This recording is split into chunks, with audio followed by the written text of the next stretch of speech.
Hello, everyone. My name is Roy, your local Splatoon interview addict. I'm joined here with Yucca. Yucca, could you introduce yourself for the viewers? Hi, I'm Yucca. I am former SBA Season 2 member, and also now staff for Stronghold.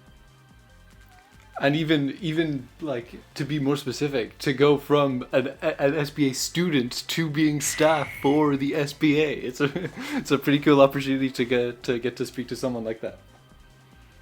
There are plenty. Trust me. Okay, there is like the highest turnover from team wise where people end up going from the SBA is like the students end up teaching SBA teams. It's a really nice kind of You're just saying my team cycle. manager back from Season 2 is also now on staff. Yeah, He was on Season 1. it's really cool. It really is kind of a self-sustaining thing where the people who come from it end up being a part of it later. But Yeah, I've seen the statistics. to kind of take it chronologically, I guess, if you could, before the SBA, before you were even a student in it, what was your relationship with Splatoon? How did you find out about the game? What got you interested in it? All that. Basically, how I started Splatoon was back in Splatoon 2, just playing casually once a month during Splatfest. Totally enough. Then in Splatoon 3, I started watching comp. Yeah, this went on for about since the release to like February of 2025 when I saw an SBA ad by Brochara. And yeah, I decided, hey, that's pretty cool. Maybe I can join. Got rejected for the first season. And then I got in on the second. What, like, hearing that you got in the beginning of Splatoon 2, like not the beginning of Splatoon 2, but you started playing at Splatoon 2, and then you've been here watching comp since the start of S3. What made you what kind of stopped you so long from participating in comp versus just watching it? Probably just not knowing a comp scene existed. Like, I'm originally coming from the Smash Bros. Scene, Mhm. and then the meta became so toxic, I left and joined Splatoon. um, that's interesting because I know a lot of people like Splatoon has been almost like a little brother to Smash in a lot of ways. Um, Yeah, I know. when when it comes to seeing that Prochera ad, seeing the ad for the SBA, and wanting to start comp, what kind of how are you feeling at that point? What were I feeling when I saw the ad? It was just a good opportunity. I just quit Smash. I had time, so why not do something else? Right place at the right time kind of thing. Yeah, kind of.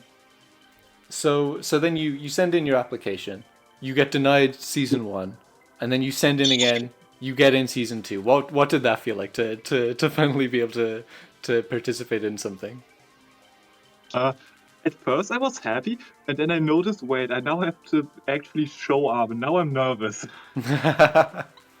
The stress kind of goes up as you actually realize I have to regularly show up each day of the week for like how long, because I know this is something as well, the length of the program has changed, but Yeah, like season two early on. season two was extended.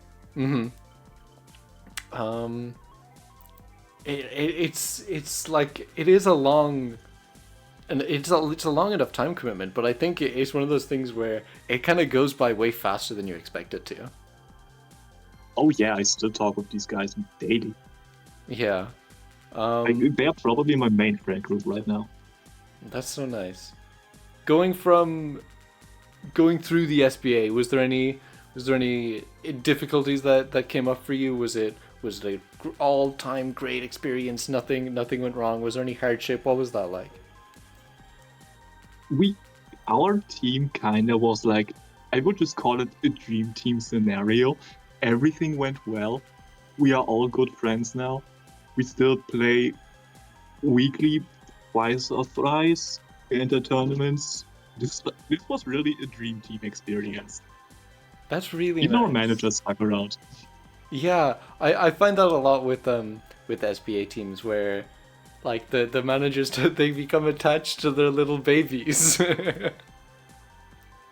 Let me tell you, when I managed season 4 and my team won the showcase, it was better than man. I just sat there in silence.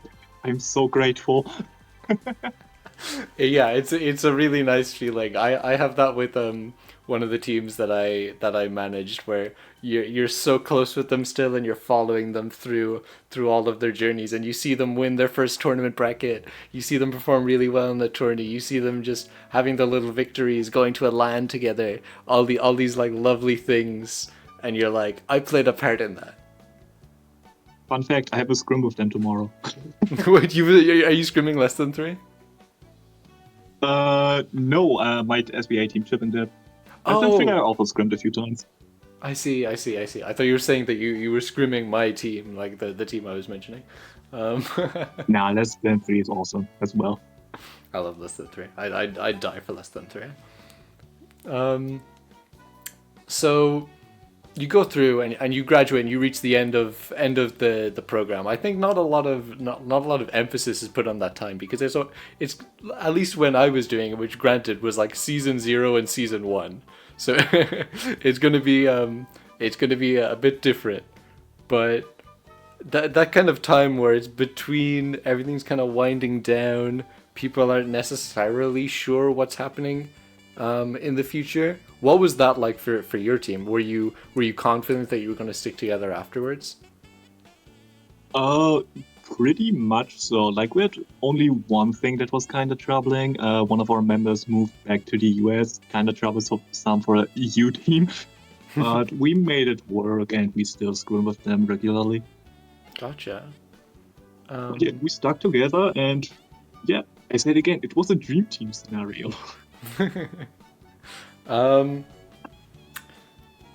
then having that experience, what made you go from having that introduction to comp to then wanting to be able to introduce people to comp in the same way through being Stronghold staff? Uh, Going back to my Smash days, someone in the German Smash community kinda did the same as the SBA, as in like train a bunch of new people to join the community. This is also how I entered the Smash scene, and seeing the SBA doing it and being part of it, kind of what wanted me to do the same. Wow.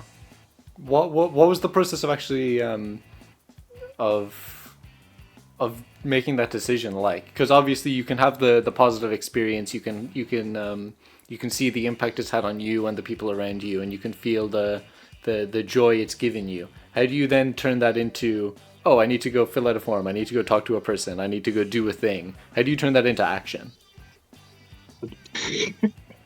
Basically, I just saw the post with like the form and said, "Yeah, I can do this. Let's just do it. I have time." It wasn't really a process. I just did it. Yeah. Do you think you're quite spontaneous in that way? Where you kind of just happen upon the SBA forum and say, oh, I'll sign up to be a student, and then happen upon the staff forum and say, oh, I'll apply to be staff. Kinda, I guess. Like in this scenario, probably. I mean, to be fair, I was kind of the same. Like back over a year ago now at this point, I saw an application for Stronghold staff and I remember thinking, yeah, I could probably do that. We understand each other. Same person, same person. So, what's your role for the people who might be unaware? What's your role within Stronghold? What do your responsibilities look like? For Stronghold, specifically, I am a Stronghold Beginners Academy manager, so short SBA manager. And what I do is basically when someone gets accepted into the academy and the team gets formed, I am the one forming the team and managing the team for the time they are inside of the academy. So I'm basically your guide. what's the experience then of actually finding a team like that and picking all the individual players and trying to build this again? You want to have the repeat. You want to have the dream team scenario. You want to recreate the success. Let's go back to staring 2 hours at a spreadsheet. Hey, you guys have it good now. Back in season 0 when we had no organization, we genuinely spent days looking at the applications and organizing teams. But wasn't there like this one call with like the t-shirt and something? Oh my god. It was one call with all of the team managers in the Yeah, I same heard call. the story. Fisk tells this story all the time. It's really bad. It's a great story. It was I survived the awful. call. But going back to staring at the spreadsheet, I was actually the first one to submit my team, so I had basically free reign what I wanted to do. Our coach basically said, okay, I want people that are serious about the team and have basic experience. So I picked 5 people with somewhat high experience, as in this case X Power or something. And went with them, made sure, okay, the weapons somewhat line up for a comp, which became a problem later on. We are not talking about that.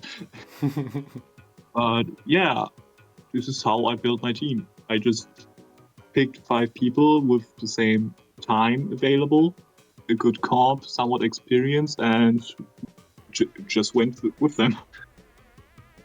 And what's their time been like in the academy? Are they still? I'm not keeping up with the seasons. Are they still in the academy? Have you already managed a team and they're now graduated? Team I managed was back in season 4. Right now we are on season 5. They are still a team. I'm scrimming them tomorrow, and they are doing great. Hell yeah, that's always nice to end up hearing because, not all the teams end up sticking around, and that's part of that. That's something accounted for in the program and its design. That these teams may I've not had last some forever. less fortunate stories. But at the end of the day, I think the important part is I know a lot of people who leave this program and end up going on, and now that they've had the experience, they've started to understand how the community works. They go and they do their own thing solo. They start their own project. They join a completely different team outside of the bounds of the SBA. And it was still important to them that they had the experience of the SBA, even if their team doesn't continue. Yeah, getting introduced to a community instead of like being thrown into it is such a welcoming thing. I remember when I kind of first joined the competitive scene, which at this point is it nearly 6 years? I keep saying 5 years ago, but I think I might be nearly 6. I don't want to think about it, so we're gonna move on. I'm gonna feel old. When I first joined, there was so much I didn't understand, to the point where early on, even though I was competing in tournaments, I don't think I understood enough of the community to both call myself a part of it and to consider myself a competitive player. I think I was just someone playing in tournaments who had a friend group. Were you on one of those teams that were like, okay, we don't scrim, we play open once a week? Basically. Basically. It's one of those. That's how a lot of people start, and I think it sets people up poorly. Oh, it's such a bad setup.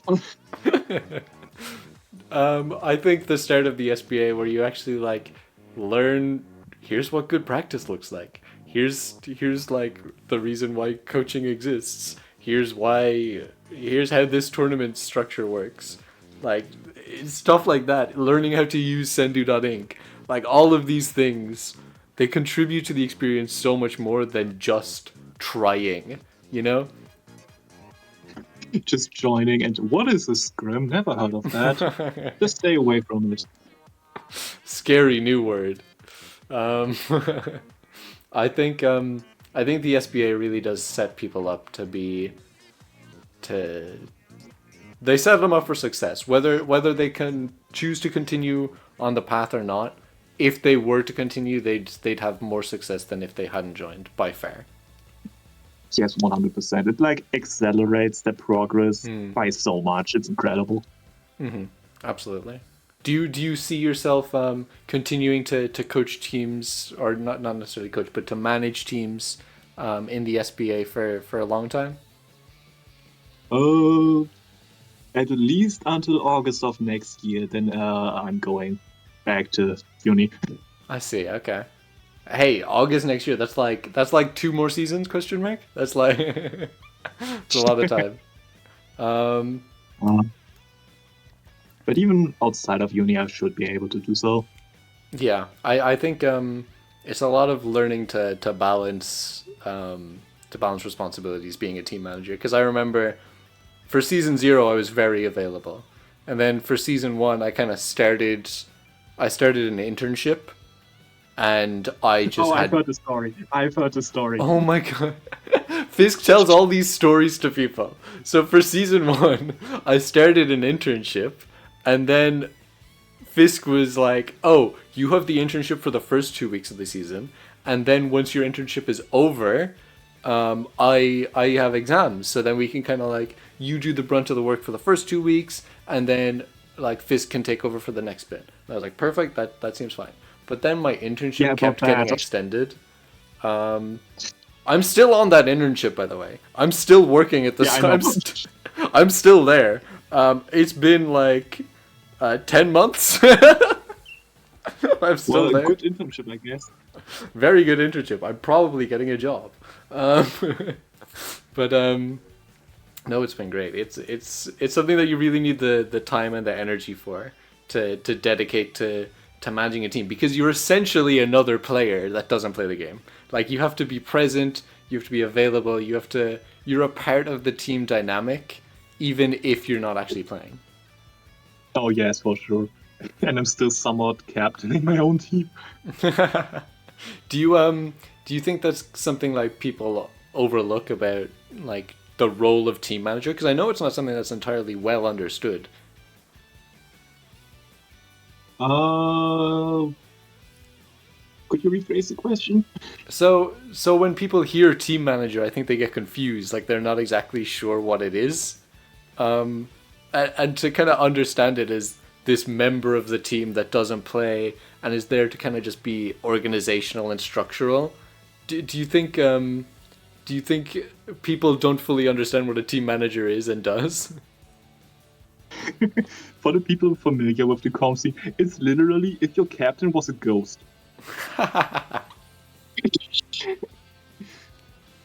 That's a pretty apt description, I think. Um, Thank you.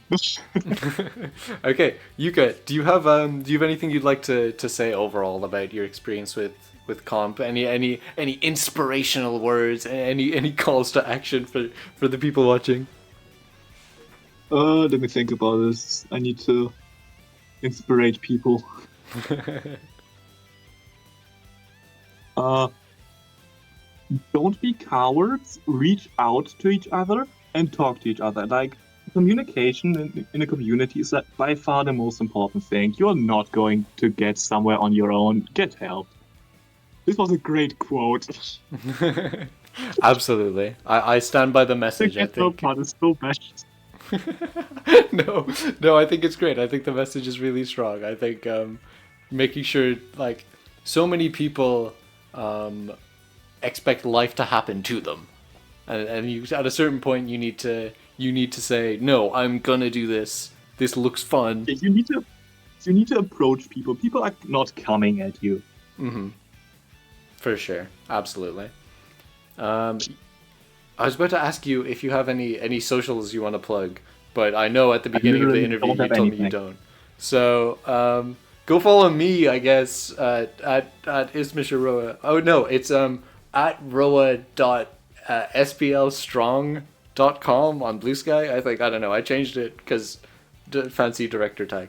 Um, but go follow me, I guess. Go follow Stronghold. Thanks for watching. I appreciate you taking the time to sit and chat. It was very interesting. Um, Oh, no problem. thank you guys at home for watching. and I'll talk to you next time. Bye bye.